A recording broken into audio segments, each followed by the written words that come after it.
Le Grand Épice! Hey everyone, welcome to that pedal show. Dan here. Nick here, hello.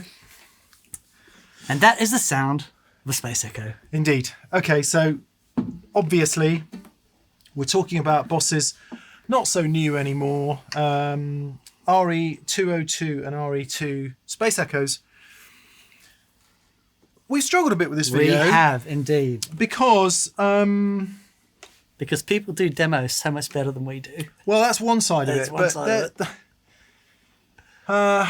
Yeah, so we were thinking about the questions one should be asking about these pedals, and the obvious question is, does it sound like the RE-201, the new 202 and the RE-2? The answer to that seems to be a resounding no, and that's not a disparaging comment, it's just the nature of the 201 and how magic was. And if you're in any doubt of that whatsoever, listen to the rest of this video, or indeed go and watch Andy Martin's demo on Reverb of the new 202, where he compares the 202 with an original 201, and without getting into better, worse or otherwise, without doubt different. Because, hopefully as you will have caught up by now, the 202 and the RE-2 are designed to be an upgrade from the RE-20, which is a digital recreation of the original RE-201 Space Echo. Yes. And once again, if you want to know more about the original units, we have done quite a deep dive on the original units some time ago. Indeed. We'll put a link in the description.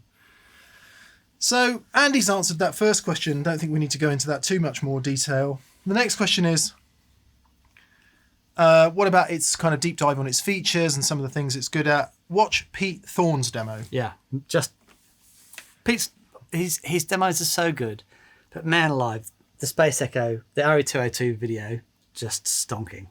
Really great overview of the features, and indeed some masterful playing from Pete as usual.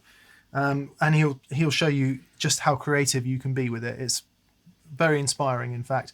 One thing Pete didn't do, which he said in the video, was that he didn't go through some of the extra reverbs in the 202, so we can have a look at that. So we then said to the dear TPS audience in a live viewers and comments questions, all right then, what are your questions about the 202 and the RE-2? And a few came up. By far the biggest question was, is it a worthy upgrade over the RE-20? Yeah, yeah. Boss's RE-20, it's been out for years and years and years. It was their first attempt at putting the 201 in a box. Very successful it is too, so we'll have a look at that. Why use a Space Echo at all? Exactly. Why use a Space Echo over a standard delay? So we've got a standard delay, albeit a very nice standard delay in the form of the Providence Chrono delay. What does a multi-head tape echo bring you that you can't get out of a standard delay? Yeah. If indeed you can discuss such a thing as a standard delay. Yeah. We had a couple more questions come in. Our good friend Ed, who was that's a great question actually from Ed. Who is Airfire in the comments questions. He says, and we think this chimes with the last question. Ed's question is, when does delay become reverb? Yeah. And it's a really fantastic example of where those lines get blurred. Yeah, because the 201 has been used for decades and decades, not just as a guitar effect, but also as a studio effect in terms of layering. And yes, it has separate reverb. We'll have a good listen to that. But also, the multi-head thing just gives you that ability to start adding texture. It's probably a good place to start, actually. One final question. Yes. After we hear the final question. Came in from one of our patrons on Patreon. Oh, yes. Which is from Melvin Hackinson. And Melvin wants to know the burning question. So apparently the debate raging on Facebook is... one of them. Volante or RE-202. Yeah.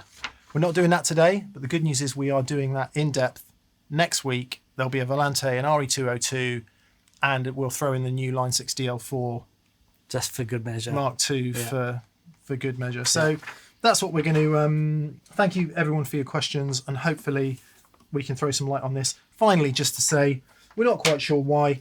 It seems that every other YouTube channel in the world out there doesn't use classic guitars and really loud mic'd up amps, so we'll do that as well. Indeed. that being the TPS way. So Indeed. hopefully we can offer something unique to the debate. Yeah.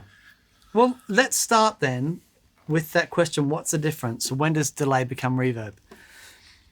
And you get a flavour of what the space echo is all about and why you might gravitate towards a space echo or not. So if we have a listen to just our standard delay. So the amps we're using today, we've got a Fender Bass Breaker 2x12. It's a Bassman type amp, right? It is a Bassman. It is a Bassman. It but was it's a called a custom shop amp from the early 2000s. It is a Bassman. Right. Albeit with a solid state rectifier, which we must change. I keep forgetting. Okay. It is a Bassman, but in a 212 chassis. Right, very nice. And just throwing in an old Vox we had floating around the corner just for good measure. 1961 AC30. How are we using it today in the normal channel? Just using in the normal channel today. Yeah. Just, turned up. Been ages since we've seen a Gretsch, so again, someone in the comments said, please can you play a Gretsch in the RE-202 video, so apologies for not having your name to hand, but here's the amps. Dan, let's have some schwang.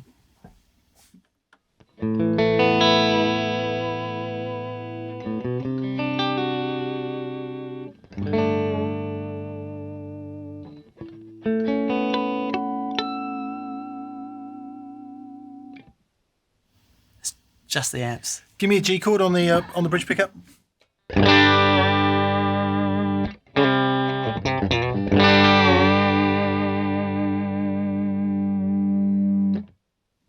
It's just ace. It's just thoroughly ace. And Strat.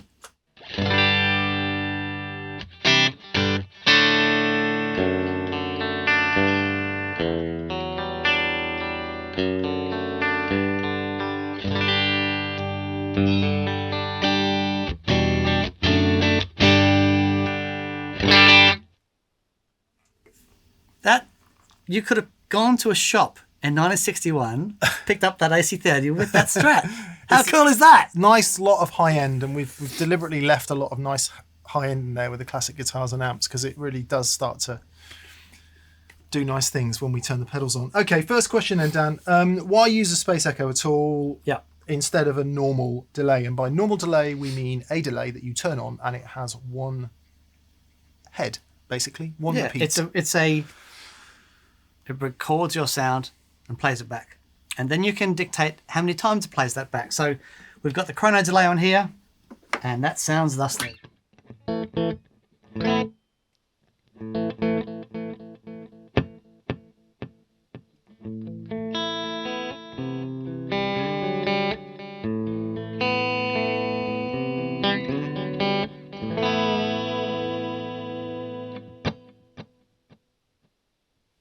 So set to a basic quarter note delay, and if you don't know what a quarter note delay is, it's where you count 4 beats in the bar, and that's what you tap onto the thing. Let's just do that, Dan. So if Dan plays at that tempo.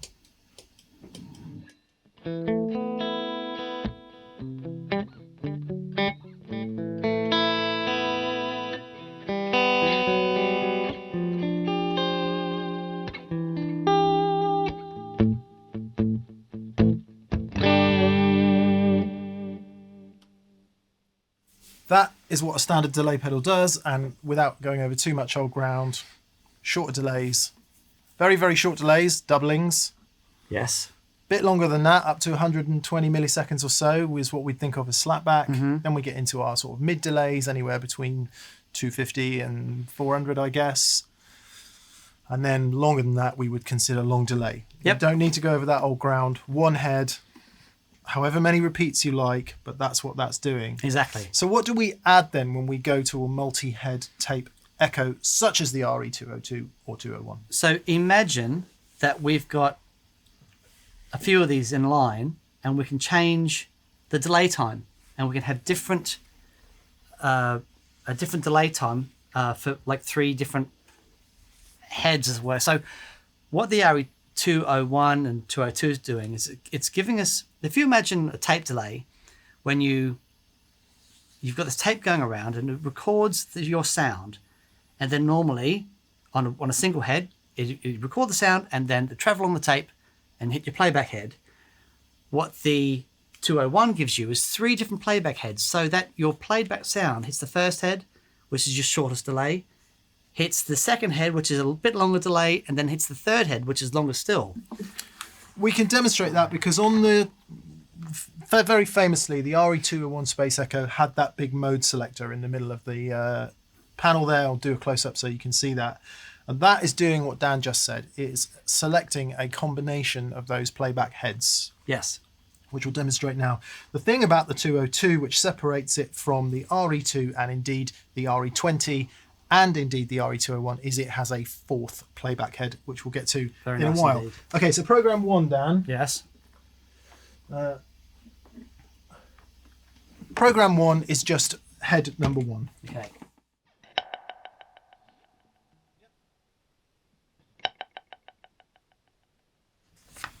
So you can hear that's pretty quick. Yep. If we go to program number 2, this is head number 2.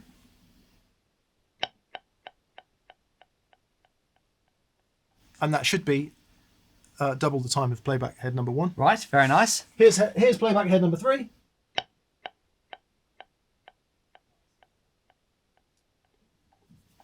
Here's playback heads 1 and 2.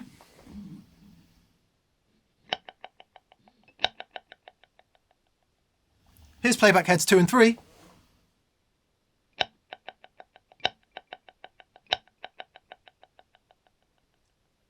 And I'll leap straight to 1, 2, and 3. So here's all playback heads on all at once.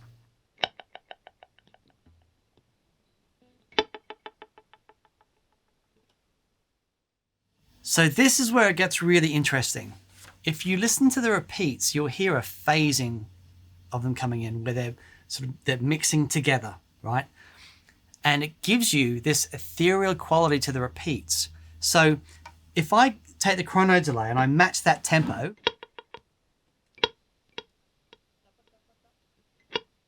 really quick. Which one am I going for? You're going for the first one. Yep.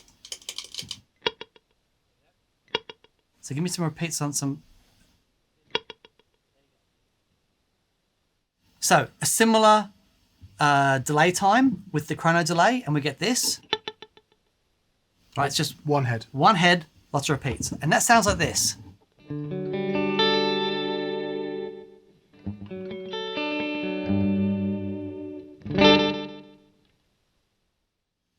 It's really interesting because, Ed, your question, when does delay become reverb?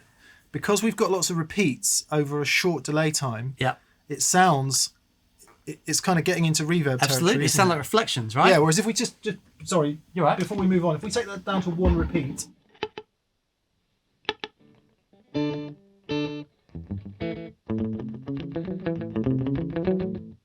Yeah, right. Slap back. Yeah. Add loads of repeats.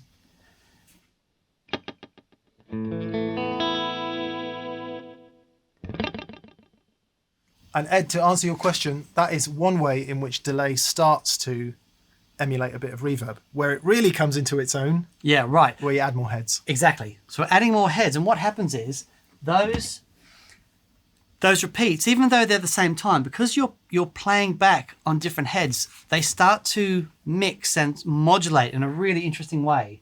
So again, here's the repeat. You can already hear that phasing, right? So.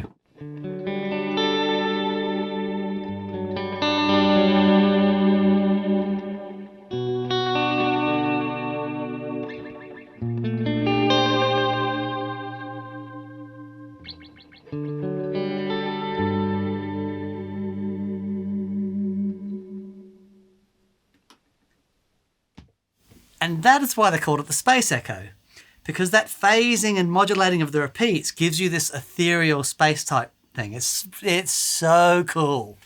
And then the way in which those heads interacted with one another, and also the age of the tape, is what started to create the mechanical artifacts that gave you the thing we call wow and flutter, Yeah. which is basically the machine not operating at its functional best and creating some artifacts in the tone. And there's a couple of ways you can do that on here. On the 202, we have this wow and flutter knob, which Dan's got set pretty high. I'll just turn that up and down. Yep. And secondly, there's a button to operate between a new sounding tape, which should be bright and clear and clean and not too much modulation in the repeats, because it's new and it's going around in a very even way. As it got old, it's stretched. Mm-hmm. You get the artifacts. So if we go to the very cleanest presentation,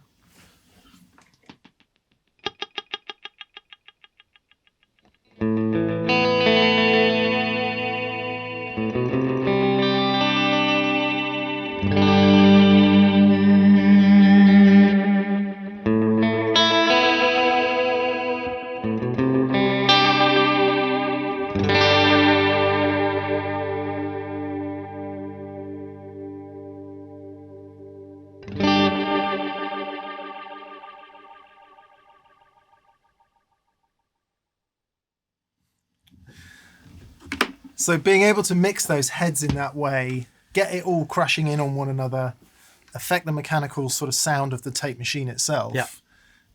We then come from the world of clean, pristine delay, which for so many years is what we wanted. Mm-hmm.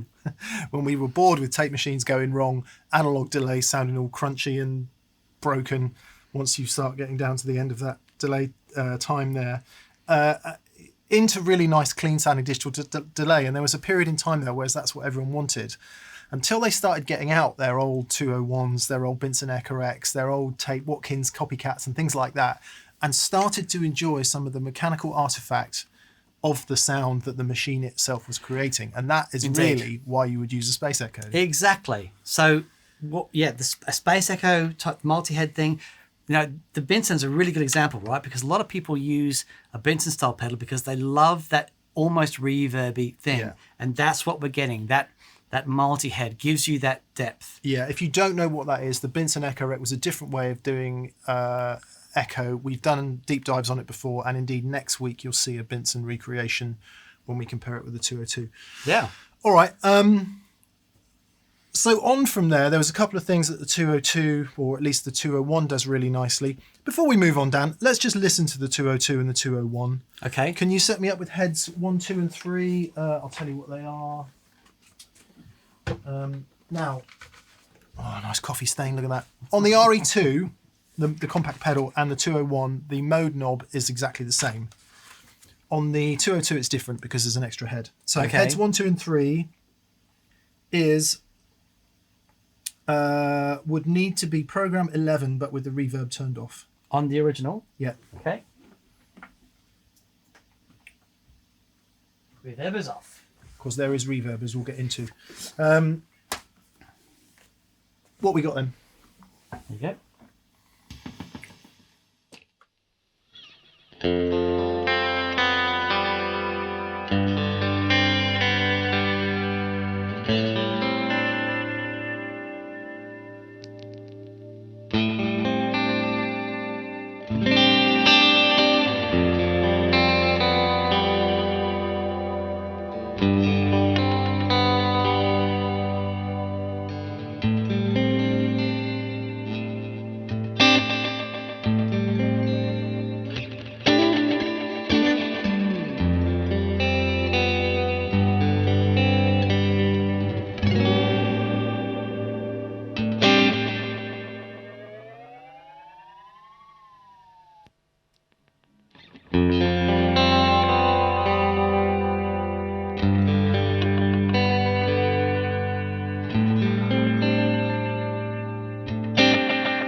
Goodness gracious. So instantly, you can get into the 202 and mess about with a few things there. Another great feature of it is that you can change the EQ of the repeats as you could on the 201. We'll talk about that in a second.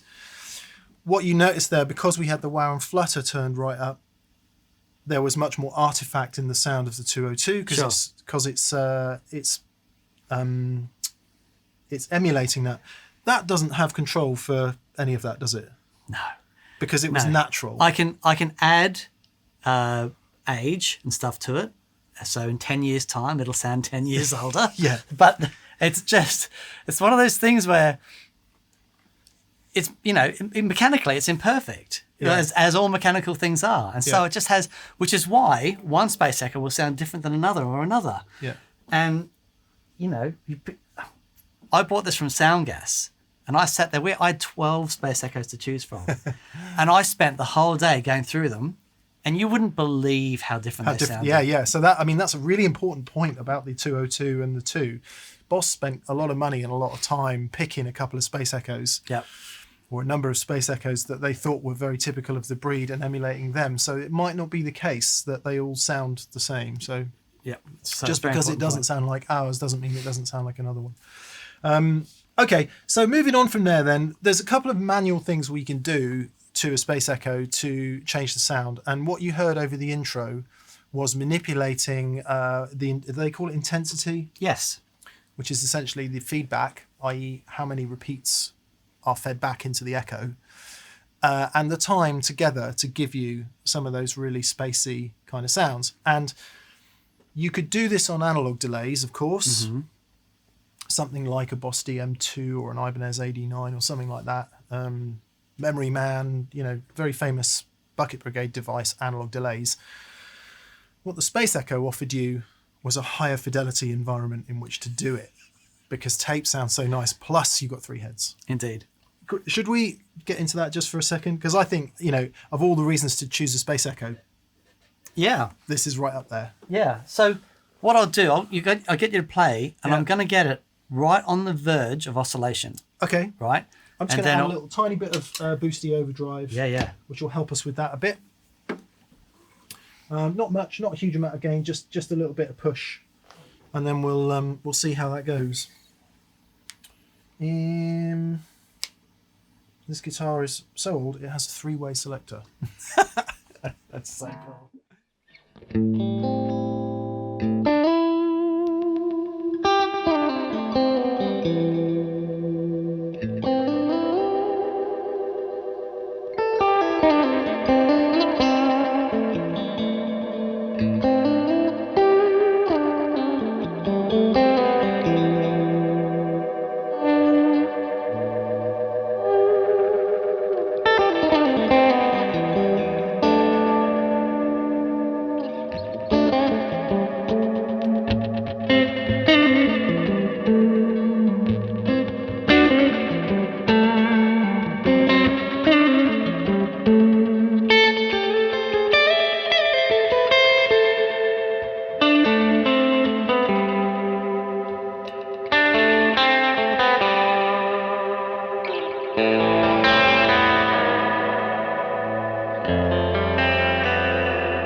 I cannot help it.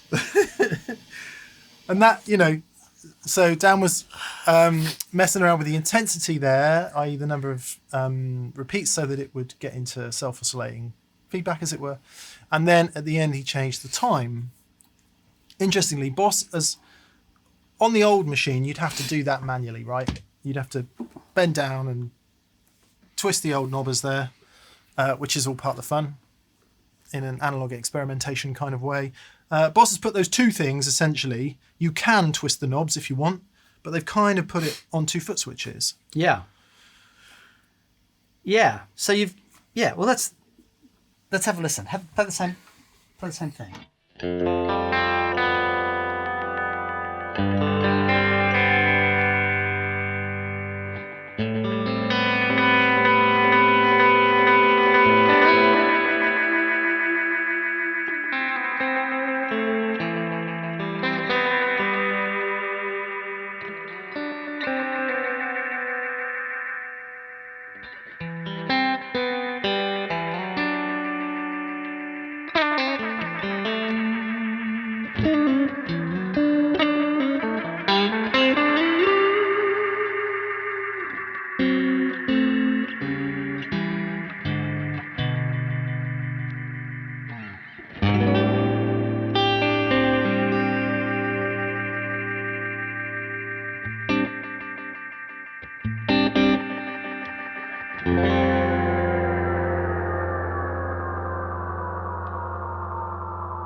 The left-hand switch kind of boosts up that intensity and gives you a hold.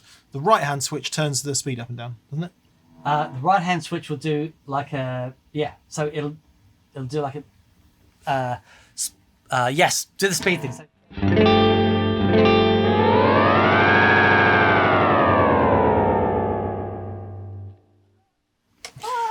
really good fun. If you want to watch Pete Thorne do that with some creativity, watch this video. yeah. So, and one thing that's worth noting is that the 201 can go at a much slower speed. Yes. Than the original.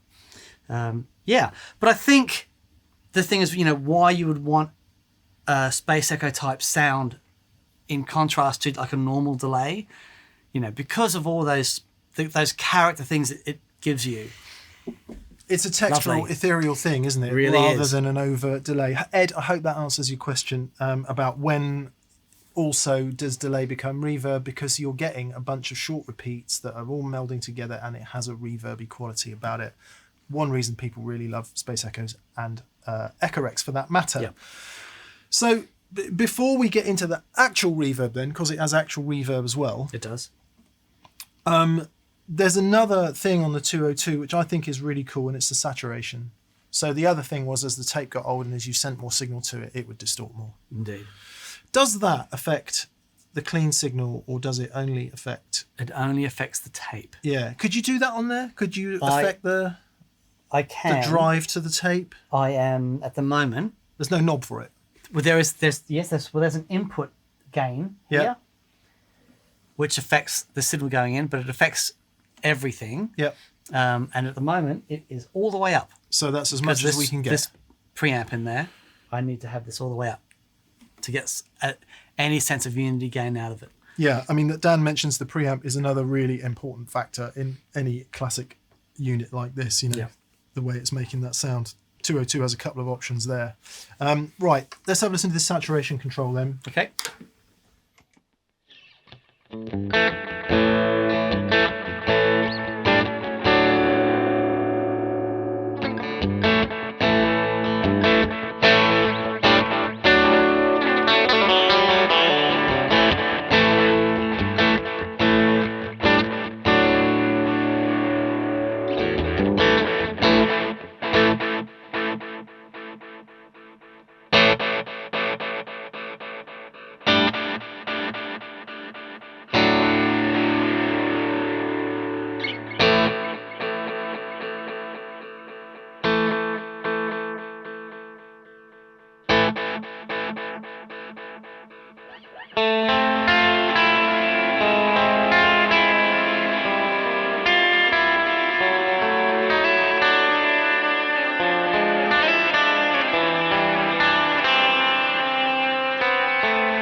Absolutely everything you didn't want in your digital delay, isn't it? Yep. It's so cool because the way that the tape compresses and saturates and stuff is such a massive part of why delays sound great. And it's also a massive part of why you can have quite a lot of effect level in that with saturation, but it'll still sit under what you're doing. Yeah. You know, because there's no, as you dig in, it just saturates and compresses. Yeah. It's flippin' magic. It's just part of that magic interaction sound, because obviously then that affects the harmonics and the interaction of the different heads and the kind of different oscillations and the melding of all those three heads into the particular type of modulation that you hear. Yeah. And it's all part of that kind of soup. Yeah. Very cool. And all right. Yeah. Sorry, mate. No. I was just going to say, it's the saturation, for example, is a way of getting enough signal onto the tape, right? So, you know, people would set it up to be as clean as possible. You know, it was never meant to distort the tape. Yeah. But of course, it's one of those things that's like someone just one day put too much level into it and thought, actually, this sounds amazing. So it's, you know, like so many gear stories in the history of guitar, it's very happy accidents, you know. Yeah, and I think they've done a great job. All right. So I guess the next question is the actual reverb then. So the 201 had a short tank spring reverb in it.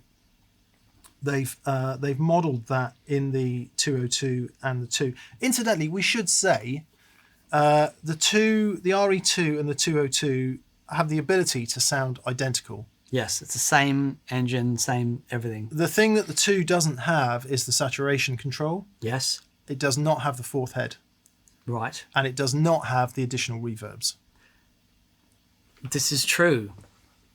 And does it have... I don't think it has bass and treble for it the doesn't. repeats. It only has tone. Single tone. Yeah.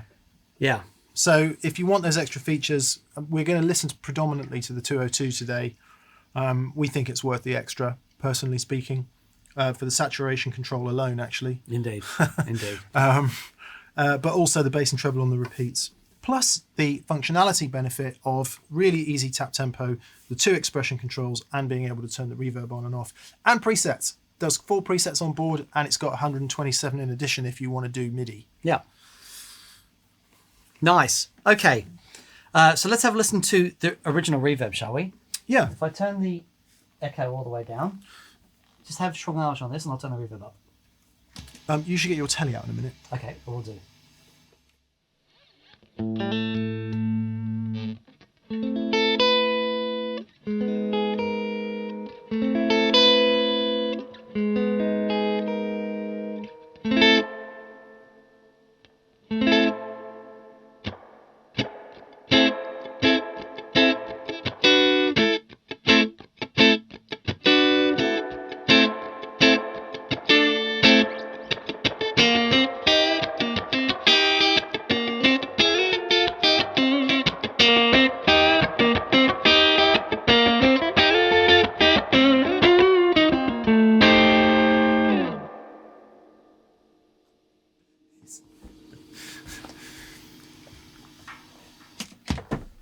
It is hardly a classic long tank Fender spring reverb. It's not that at all. It has a very, very specific short tank kind of sound. Yep. It's not a big, lush thing, but it's a sound when paired with the delay is great. But if you're rocking out, right, and you want to give a little bit of al gusto, a short tank reverb is magic. Yeah. Go on, have a swing on that then.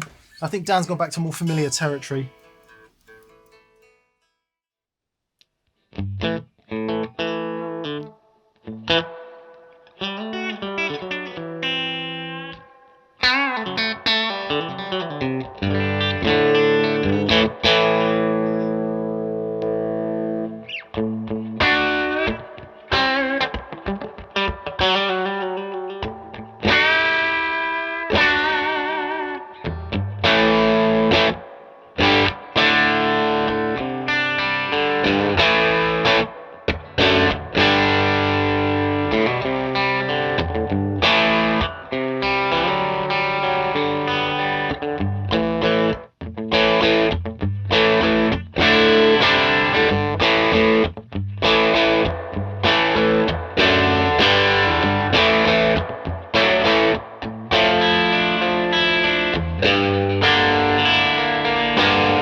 So you heard a bit of echo mixed in there, just reverb at the end.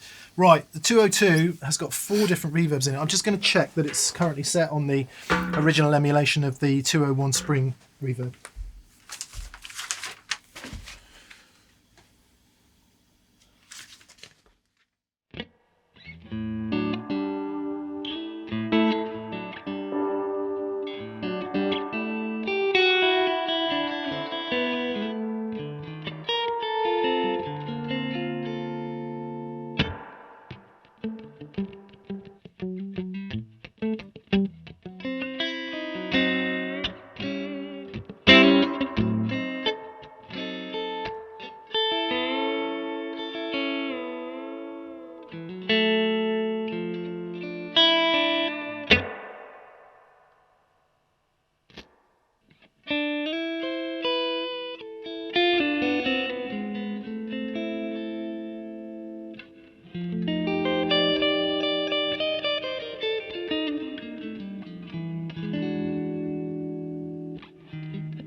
Okay, with a little bit of editing help, we just ran through the 5 different reverbs. Very nice. In Good work. In the 202. They are for Spring, an emulation of the RE-201 Spring. They are hall, plate, room, and an ambient reverb. 4 extra different algorithms. I think that's a significant addition, personally. Yeah.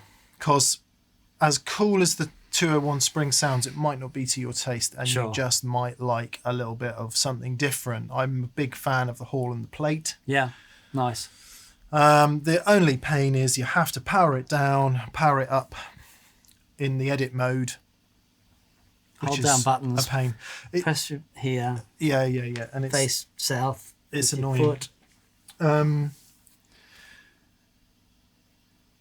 They are stereo, The reverbs are stereo. but the delays are not. Yeah, indeed. You can't pan the delay heads, which Indeed. we'll come on to next week when we start talking about the Volante. All right. So I guess that leads us neatly then to, in the RE2, by the way, you only get the 201 reverb, which is the same algorithm as it is in the 202, so it should sound the same. Brings us on to the question then, RE20. How much of an upgrade is it over the RE20? And I would say that on the basis of the reverbs alone, Yeah. it's a significant upgrade. Here you go. Here's a listen to the reverb in the RE-20. So we'll turn the echo volume right down. We'll keep everything else kind of the same. Here is the RE-20.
Yeah, it's a reverbs alone, big improvement. The 202 is much closer to the Actual thing.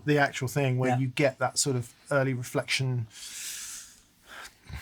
What do you call it? Like you can almost hear the sound bouncing off the inside of the tank. Yeah.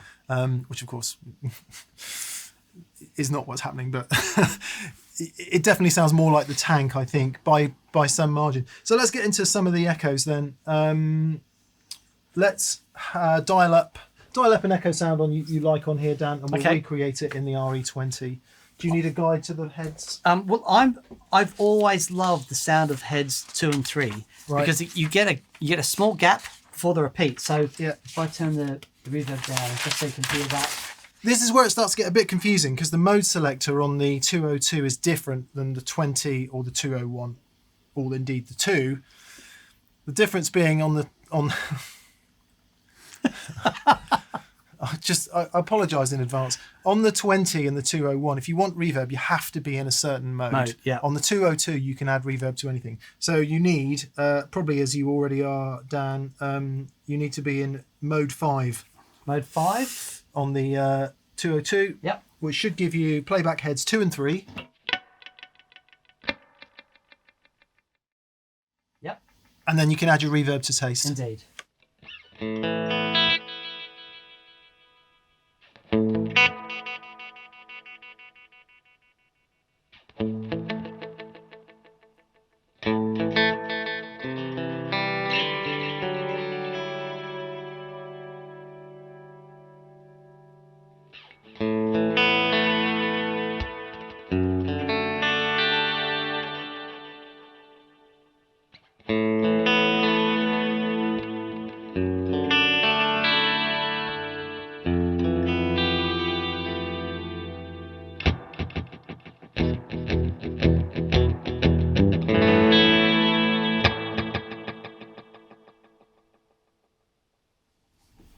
So you've got the new tape, you've got about 2 o'clock's worth of wow and flutter. Yep. And you've got a little bit of saturation. Now I've put quite a lot of bottom end in this as well because I wanted to get a bit like a big fat repeat. So you get this sort of sound.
The RE-20 sounds great.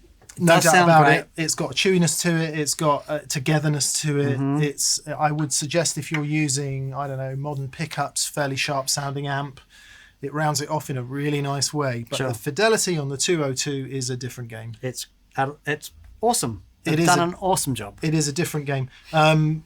We started it off with it cleaner sounding, and then what you heard towards the end was I changed the tape to the age, then I upped the saturation, and I upped the wow and flutter.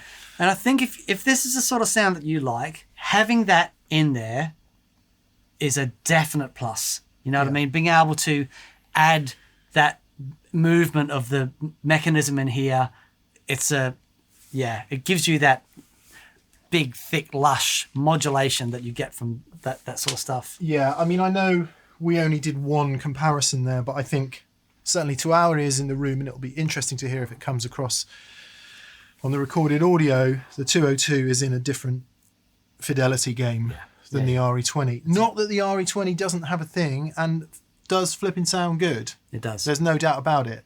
It's not all about fidelity. It definitely does a thing, but I think the 202 is, Has pipped it. yeah, Definitely. for me. I would Yeah, choose that. I agree. I agree. Okay, in which case, we've answered all our questions, apart from Jesse Leahy wants to know, we better add the 201 back into the mix just to check ourselves. So for the final bit, we're going to set the RE2 up to get somewhere close to what we have on these two sounds that you've just heard. Okay. And we're going to set the 201 up, so we're going to switch through all four on a similar kind of sound, have some schwang, turn the overdrive on and off, and hopefully that will answer Jesse's question. Okay. Jesse Leahy. Excuse us.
Yeah, I mean the 201 It's got that thing. has that thing. We don't need to labour that point. It definitely does sound different. However, Daniel, the problem we've hit in the 201 is what? We did a gig, put it on stage, and it didn't work. That's one problem. The other problem is that is the extent of its delay time. Yeah. Heads- It's heads- really limited. Heads 2 and 3, so we can't go any slower on the delay. So this will be the last thing I promise.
Very good. I think I might have done the preamp thing down.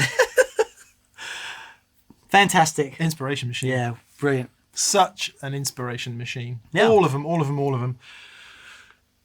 Next week, we're going to compare the 202 with the Volante and the new DL4. But based on this, where are you? The 202, functionality-wise, is just great. I'll always have a romantic attachment to this, but it has done a great job of getting that really interesting phase modulation stuff. You know, it's done such a good job in that. Definitely the 202 over the 2, because for me, I've got to have the bass and treble on the repeats. It's such a big thing. Yeah. We only heard the other reverbs just a little bit as well, but if it were mine, I'd have it on the plate setting all the time. Yeah, right. I love that sound. Yeah, brilliant. Very cool. And RE-20, you know, respectable showing. It's an old pedal now. It's old tech. It sounds good. It does a thing. But I think we are unanimous in saying that the 202 is without doubt a significant upgrade. Indeed. RE-2, jury's out for me, actually, because of the functionality limitations. Yeah. I think it does have the sound. And if what you want is that flavour, but you don't want to take up that much real estate on your board, it's great. Yeah. Happy days. Yeah. Brilliant. Okay, well, next week should be interesting. Yeah. Indeed. Thank you so much for watching. Hope you enjoyed that. Please subscribe if you haven't already subscribed. Also, a massive thank you to our patrons on Patreon. Indeed. We put out our VCQ Monday shows as podcasts to patrons. Probably won't put this one out because you can't tell what pedal's on, so it doesn't really work as a podcast. But thank you so much to patrons on Patreon. You help us do what we do. Indeed, really appreciate you. Also, a massive thank you to anyone that's gone to thatpedalshowstore.com and grabbed some merch, grabbed some t-shirts and hats and strings and pedals and all the various Please buy merch. stuff. It's the predominant way that we fund this show, keep the lights on and are able to do this stuff. So please buy t-shirts and stuff. It helps us out a great deal. Indeed. Also, thank you to our preferred retailers in the UK and Europe is Anderton's Music of Guildford in Surrey, where I think you can buy all of this stuff. I think they even still sell the chrono delay. Do they? I don't know if Anderton sell it, but I think it's still available. very good. And our dear friends in Australia. Would be Pedal Empire of Brisbane in Queensland. Yeah, sending those guys lots of love. And also, if you are in the USA, please visit thatpedalshop.com. Indeed, thatpedalshop.com, you can find loads of pedals, amps and stuff like that. Again, it's another way we earn money to do this show. Do that for the United States. Indeed. Thanks so much. Have a fantastic day. And we hope to see you on Monday for viewers' comments and questions. Indeed, where you can beat us up about what we're going to do on Friday. I know, because we'll already have done it. Indeed. Brilliant. Have a great day, everyone. See you soon. All right, bye. Bye.